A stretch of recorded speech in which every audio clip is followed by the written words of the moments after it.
So something you're probably wondering if you're watching this video is how the hell did I get that on? Let me go ahead and show you guys.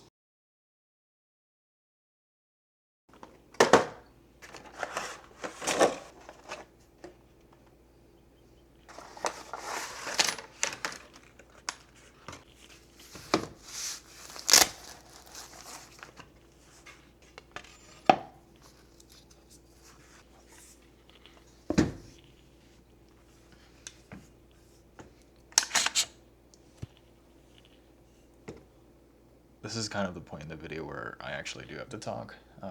Because this one, nobody actually shows you how to put these on. And the reason for that is these are actually a bitch to put on. And I mean, the first time I did this, I spent like 30 fucking minutes just trying to figure this out.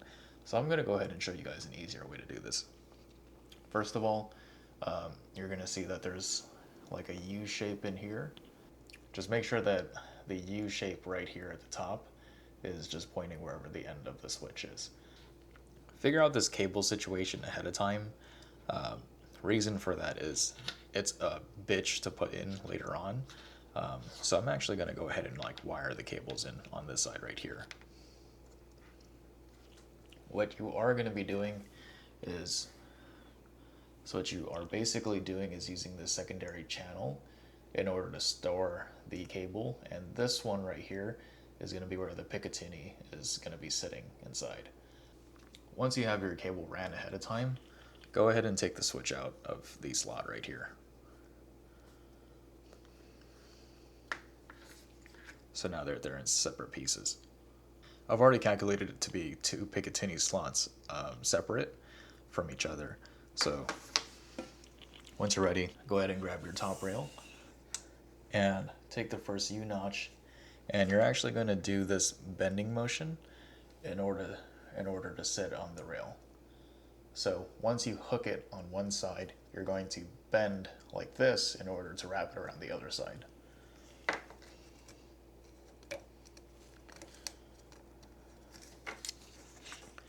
So you can see just how easy that side went in. The next thing you're going to do is actually put in the next side.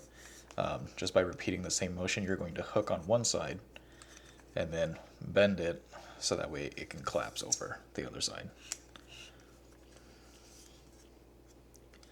Now that you have the two clips in place, you can see I already have my cable ran because I put it in ahead of time. Now, here's the tricky part.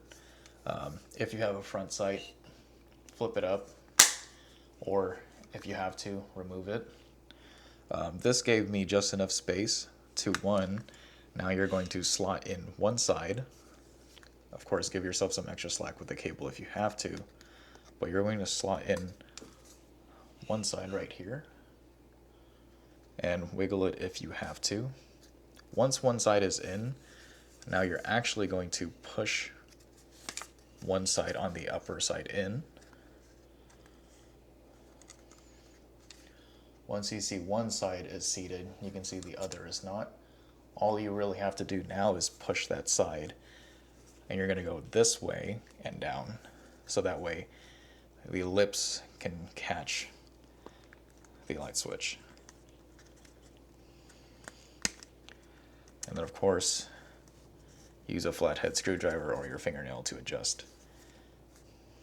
And now that is not going anywhere. And then from here, you can adjust the cable tension by pulling it through.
So what do I think about the light? I like it. For the money, you get a lot. Paddle switch. It is a momentary on only, so as soon as you let go, the light does come off. There is no click on and or off. You do have to pay an additional $50 for that switch. The only thing I may have a complaint about is going to be how girthy this flashlight is. It's not the skinniest one in the world. It's not a SureFire. It's not a ModLite. It gets the job done. Maybe the only other thing is I'm not really a fan of the way the charging port is presented. It's kind of like you're pulling back the foreskin of an uncircumcised penis. I think I might have preferred like a rubber grommet, much like the end of the tail cap switch here.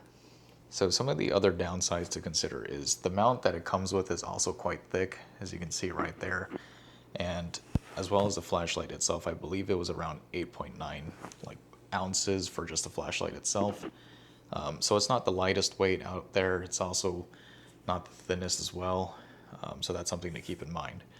That's going to be it for this video. If you like what you see, go ahead, share, subscribe, like the video, and let me know what you guys think.